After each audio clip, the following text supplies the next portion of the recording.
చైనాలో Hudson Taylor అనే ఒక మిషనరీ సేవ చేసేవారండి కొన్ని దశాబ్దాల క్రితం. ఆయన జీవితంలో ఒక విశ్వాస పరీక్ష ఎదురైంది.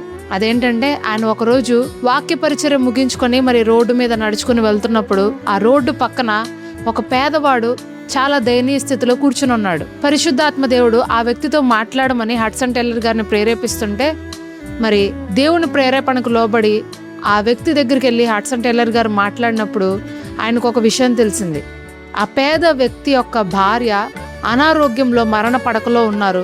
ఆమెకు వైద్యం చేయించడానికి ఆయన దగ్గర డబ్బు లేదు అని విషయాన్ని హడ్సన్ టేలర్ గారు తెలుసుకున్నారు. అయితే పరిశుద్ధాత్మ దేవుడు హడ్సన్తో మాట్లాడుతున్నారు. హడ్సన్, నీ దగ్గర ఉన్నటువంటి డబ్బు ఆ పేదవాడికి ఇచ్చే. ఈయన ఒక్కసారి ఆలోచనలో పడ్డారు. రేపు ఉదయం తినడానికి నాకు దగ్గర ఇంకా తిండి లేదు, ఈ $2 నేను ఇతనికి ఇస్తే నా పరిస్థితి ఏంటి అని అనుకున్నారు. కానీ తిరిగి మరలా ప్రభు యొక్క ప్రేరేపణకు లోబడి ఆ వ్యక్తికి ఆ డబ్బులు ఇచ్చి వ్యక్తి యొక్క భార్యకు ప్రార్థన చేసి వచ్చినప్పుడు అద్భుత రీతిగా ఆవిడ స్వస్థపడింది. ఆ పేదవాడి యొక్క అవసరత కూడా తీరింది. అయితే హడ్సన్ గారు ఇంటికి వచ్చేసిన తర్వాత వాక్యం తీసి చదువుకుంటున్నారు. ఆ వాక్యంలో ఒక మాట ప్రభు ఆయనతో మాట్లాడారు. బీదను కటాక్షించేవాడు యెహోవాకు అప్పిచ్చేవాడు. ఈ మాట చదివిన వెంటనే హడ్సన్ గారు ప్రార్థనలో ఈ విధంగా మాట్లాడుతున్నారు. ప్రభు, నేను నీకు అప్పిచ్చాను, ఆ బీదవాడిని నేను కటాక్షించాను, నువ్వు చెప్పావని, నా అప్పు నువ్వు త్వరగా క్లియర్ చెయ్యి అని ప్రార్థన చేసి ఆయన పడుకున్నారు. ఉదయకాలం ఆయనకు ఒక మనీ ఆర్డర్ వచ్చింది.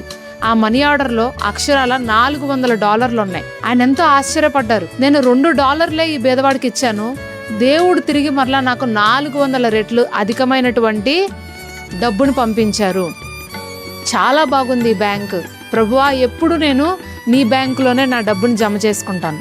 నేను ఎందుకు ఈ స్టోరీ చెప్పానంటే, దేవుని వాక్యం ఇలా సెలవిస్తుంది, నన్ను ప్రేమించే వారిని నేను ఆస్తికర్తలుగా చేస్తాను, వారి నిధులను నేను నింపుతాను. మనం ఎప్పుడైతే ప్రభువుని ప్రేమిస్తామో, ఆయన మాటకు లోబడతామో, మనల్ని దేవుడు ఆస్తికి కర్తలుగా చేస్తారట.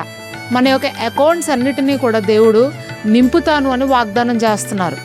ఒక చిన్న బీద విధవరాలు ప్రభు చెప్తారు, మొట్టమొదటి రొట్టెను ఈ ప్రవక్తకి నువ్వు ఇవ్వు అని అంటే, ఆ మాటకు లోబడి మొట్టమొదటి రొట్టెను ఏలియాకి ఇచ్చిన వెంటనే కరువులో అందరూ మరణిస్తున్నారు, కానీ ఈ బీద విధవరాలు పోషించబడుతుంది. ఈరోజు ప్రభు నీతో మాట్లాడుతున్నారు, దేవుని మాటకు నువ్వు లోబడు, ఆయన చెప్పింది నువ్వు చెయ్యి, ఆయన యొక్క మార్గంలో నువ్వు నడువు. నడిచినప్పుడు తప్పకుండా దేవుడు నీ అవసరాలన్నీ తీరుస్తారు. నీ కుటుంబాల్లో ఆర్థిక ఇబ్బందులు, కష్టాలు ఉన్నాయా? ఆయన సన్నిధితో నిన్ను నువ్వు నింపుకో, ఆయనను ప్రేమించు.